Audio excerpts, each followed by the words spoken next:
ஏன் இன்னும் விடுதலை புலி அமைப்பை தடை செய்த அமைப்பை ஏன் அந்த இளைஞர்களின் நினைவுகளில் அந்த குண்டு விழுந்த அந்த சத்தம் கேட்டுக்கிட்டே இருக்கும். இதை யாராவது மறக்க முடியுமா?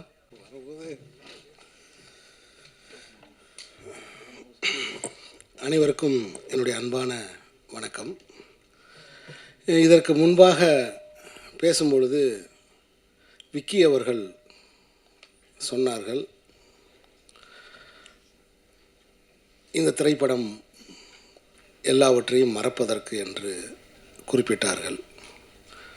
ஆனால் இந்த படத்தை பார்க்கும் பொழுது, இந்த ட்ரெய்லரை, இந்த பாடல்களை பார்க்கும் பொழுது எதையுமே மறக்க முடியாது என்கிற உணர்வுகள் தான் எனக்கு தோணுச்சு.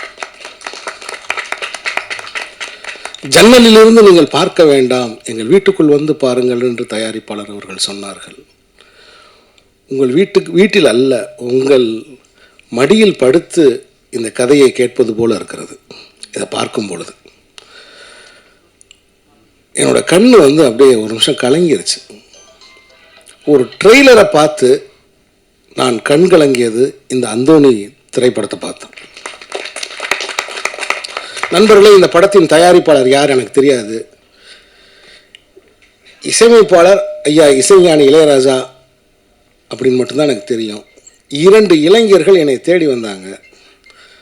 அதில் தம்பி ஜெனேஸ்வரன் என்னை பார்த்தான்.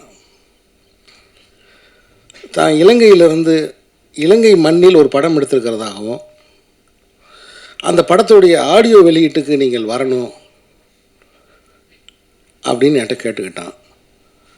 நான் அந்த இளைஞனை ரொம்ப ஆச்சரியமாக பார்த்தேன். ரொம்ப கொஞ்சம் வயசுள்ள ஒரு இளைஞன். அங்கே ஒரு சினிமா எடுத்து அந்த படத்தை இங்கே இருக்கிற தியேட்டர்களில் விநியோகிக்கிறதுக்கு வந்திருக்கான் அப்படிங்கிறது எனக்கு தெரிஞ்சிச்சு. வேறு எந்த காரணமுமே கிடையாது. ஒரு அழிந்து போன ஒரு நாட்டிலிருந்து, அழிக்கப்பட்ட ஒரு நாட்டிலிருந்து 2 இளைஞர்கள், ஏன்னால் போர் முடிஞ்ச சூழலில் இந்த 2 இயக்குநர்களும் எப்படி ஒரு 5 வயசு 6 வயசு இருக்கும்னு நினைக்கிறேன். ரொம்ப 5 வயசு 6 வயசு குழந்தைகளாக இருந்திருப்பாங்க. அந்த வயசுலேருந்து எழுந்து வந்து இப்படி ஒரு சினிமாவை எடுத்து அதை இங்கே கொண்டு வரணும்னு நினைக்கிறாங்க. ஸோ இலங்கையிலிருந்து வருகிறோம்னு சொன்ன ஒரே ஒரு காரணம்தான் நான் இந்த விழாவில் கலந்து கொள்வதற்கு காரணம்.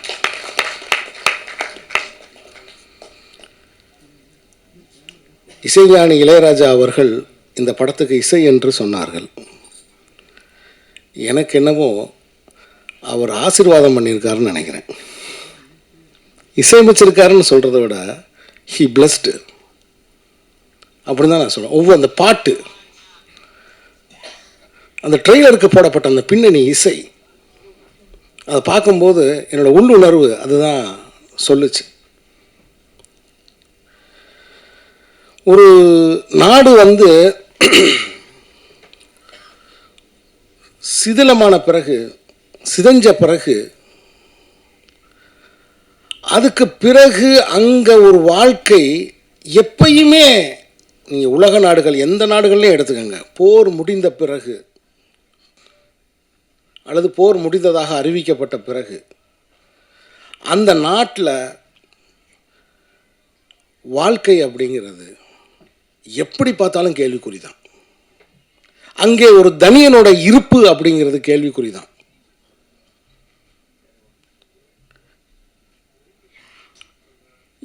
எப்போ வேணாலும் யார் வேணாலும் எதற்காக வேணாலும் கேள்வி கேட்பார் இல்லாமல் கைது செய்யப்படலாம் அப்படிங்கிற ஒரு வாழ்க்கை அதன் பிறகு அங்கே எப்போவுமே இருந்துக்கிட்டே இருக்கும்.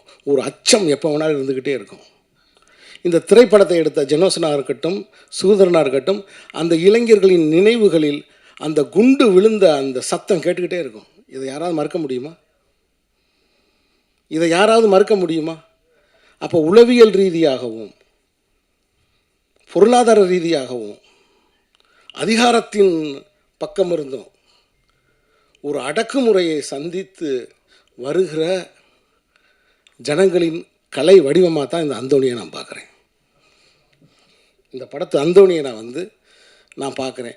ஏன் இன்னும் விடுதலை புலி அமைப்பை தடை செய்த அமைப்பை ஏன் இந்தியா இன்னும் வந்து அதை வந்து அந்த தடையை நீக்க மாட்டேங்கிறாங்க? விடுதலை புலிகள் தான் இல்லைன்னு தெரிஞ்சிருச்சே. விடுதலை புலிகள் தான் இல்லைன்னு தெரிஞ்சிருச்சே. விடுதலை புலிகளில் யாரும் உயிரோடு இல்லை. ஏன் அந்த தடையை நீக்காமல் இருக்காங்க? நான் இதுக்கு முன்னாடி சொன்னேன் இல்லையா, யாரை வேண்டுமானாலும் கைது செய்யலாம், அதுக்காகத்தான். அதனால தான் அந்த தடையை அவங்க இன்னும் நீக்காமல் இருக்காங்க. நான் யாரோடும் உடன்பட்டோ அல்லது முரண்பட்டோ இங்கே நான் பேசலை. என்னுடைய கருத்தை நான் சொல்கிறேன்.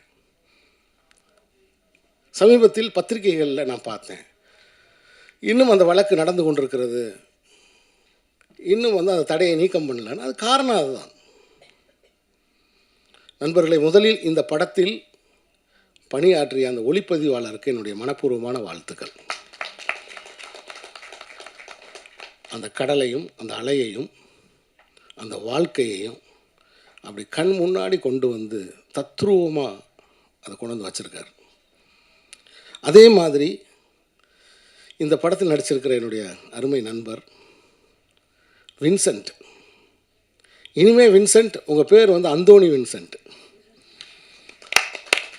நான் வின்சென்ட்டை வந்து மன்னிப்பு கேட்டுக்கிறேன். நீ இவ்வளவு சிறந்த ஒரு நடிகன்னு எனக்கு தெரியாமல் போயிடுச்சு, என்னை மன்னிச்சிரு. ஏன்னா ஒரு 2-3 படம் நான் நடிக்கிறதுக்கு கூப்பிடுவேன். அப்போ ஒரு நார்வேயில் இருப்பார், ஸ்ரீலங்காவில் இருப்பார், சந்திக்க முடியாமல் போயிட்டு இருந்துச்சு. ஆனால் அவ்வளவு கண்ட்ரோல்டாக ஒரு முழு படம் பார்த்த ஒரு திருப்தி எனக்கு இந்த ட்ரெய்லரில் எனக்கு கிடைக்கிது. ஒரு ஆக்டர், ஒரு கம்ப்ளீட் ஆக்டர் தான் வந்து அந்த எமோஷன்ஸ் ஹோல்டு பண்ண முடியும். ஒரு சின்னதாக நிமிர்ந்து பார்க்கணுன்னா கூட அந்த எமோஷன்ஸ் அது அதில் கொண்டு வர்றாரு அதில். ஸோ எனக்கு நவயுக இலங்கை சினிமாவிலிருந்து ஒரு புதிய சக்தி ஒன்று உருவாகிருக்கிற மாதிரி தான் எனக்கு தோணுது இந்த படத்தை பார்க்கும்போது என்னுடைய இந்த ட்ரெய்லரை பார்க்கும்போது எனக்கு என்னுடைய ஆள் மனம் வந்து அதை தான். ஸோ அவ்வளோ நேர்த்தியாக இருக்குது, அவ்வளோ அழகாக இருக்குது. அதே மாதிரி இந்த படத்தில் நடித்த கதாநாயகியாக இருக்கட்டும், அந்த கதாபாத்திரத்தோட டிஜே பானு அவர்களுக்கும், ஏன்னா இது எல்லாமே அங்கேருந்து நான் அப்சர்வ் பண்ண விஷயங்கள் தான். இந்த ஸ்க்ரீனில் அவங்க எனக்கு காமிச்சதோட ரிஃப்ளெக்ஷன் தான் இது. ஸோ அப்படி இந்த அற்புதமான அந்தோணியில் ஒரு தோணி இருக்குது. அந்த தோணி கண்டிப்பாக கரையேறி வரும், அந்த நம்பிக்கை எனக்கு இருக்குது. இந்த ட்ரெய்லரை பார்த்த உடனே இந்த காவியத்தை எப்போ நம்ம பார்ப்போம் அப்படிங்கிற ஆர்வம் எனக்கு உண்டாயிருச்சு. கண்டிப்பாக இந்த ட்ரெய்லர் நீங்கள் பார்த்தீங்கன்னா உங்களுக்கு அந்த உணர்ச்சி உண்டாகும். ஆகவே ஒரு திரைப்படம் அப்படின்றது எதையும் மறக்கிறதுக்கு இல்லை. ஏன்னா இன்றைக்கி வாழ்க்கையே வந்து எல்லாமே எதனால் நிகழ்த்தப்படுகிறதுனா ஏதோ ஒன்றை மறைக்கிறதுக்கு, எதையோ ஒன்றை வந்து நம்ம பார்த்துக்கிட்டு இருக்கோம். எதையோ ஒன்றை வந்து, ஏன்னா பேசினாலும் காசு, பார்த்தாலும் காசு, ஒரு தாகம் வந்துச்சு தண்ணி வாங்கி குடித்தாலும் காசு, பாத்ரூம் வந்துருச்சு போனாலும் காசு. மனித வாழ்க்கையில் வந்து எல்லாமே பணம் சம்மந்தப்பட்டுருச்சு. ஸோ அப்போ நீங்கள் பார்க்க வைக்கப்படுகிற உலகத்தில் இருக்கீங்க, நீங்கள் கேட்க வைக்கப்படுகிற ஒரு உலகத்தில் இருக்கீங்க. ஒட்டுமொத்த மனித வாழ்க்கையை அபிப்பிராயங்களை உருவாக்குவதும் அபிப்பிராயங்களை அழிக்கிறதையும் வேடிக்கை பார்க்கறதில் கொண்டு வந்து வச்சுட்டானுங்க. இதுதான் இன்னைக்கு இருக்கிற உலகம். ஸோ அப்படி இருக்கிற உலகத்தில் ஈழத்து மக்களை, அவருடைய வாழ்வியலை உயிரோட்டமாக, போருக்கு பின்னான அந்த வாழ்க்கையை, அவர்களுக்குள்ளே இருக்கக்கூடிய பரிதவிப்பை காட்டுகிற இந்த அந்தோணி திரைப்படம் மாபெரும் வெற்றியடையும் அப்படிங்கிறது என்னுடைய கருத்து. இந்த வெற்றிக்கு பத்திரிகையாளர்களாகிய நீங்கள் உறுதுணை இருக்க வேண்டும். எனக்கு அந்த நீர்ப்பறவை காலங்கள் ஞாபகத்துக்கு, தேவராஜ் இருக்கார், நீர்ப்பறவை காலங்கள் எனக்கு ஞாபகத்துக்கு வந்துச்சு. இந்த படத்தை நீங்கள் சுமந்து கொண்டு போய் மக்கள்கிட்ட சேர்க்கணும்.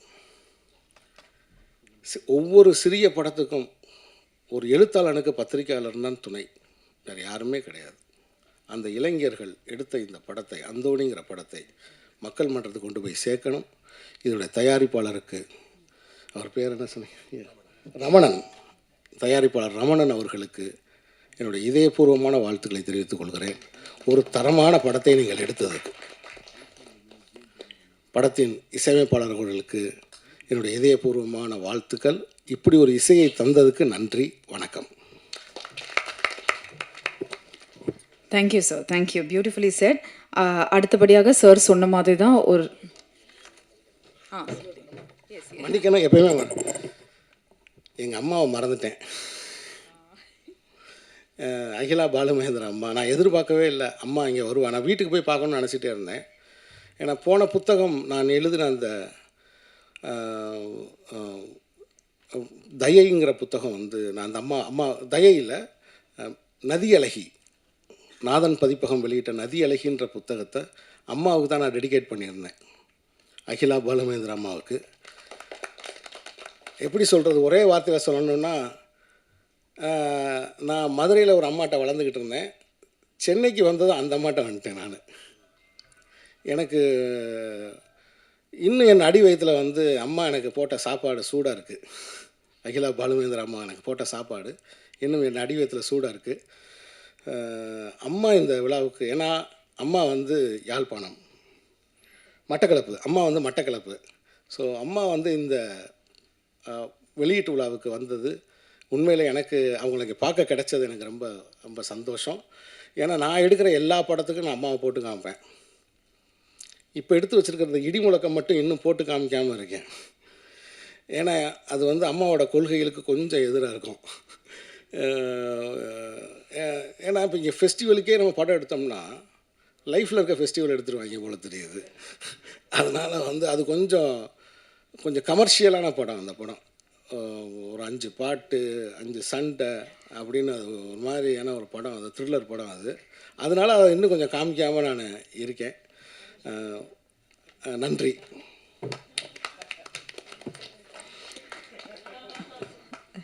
Thank you sir. அடுத்தபடியாக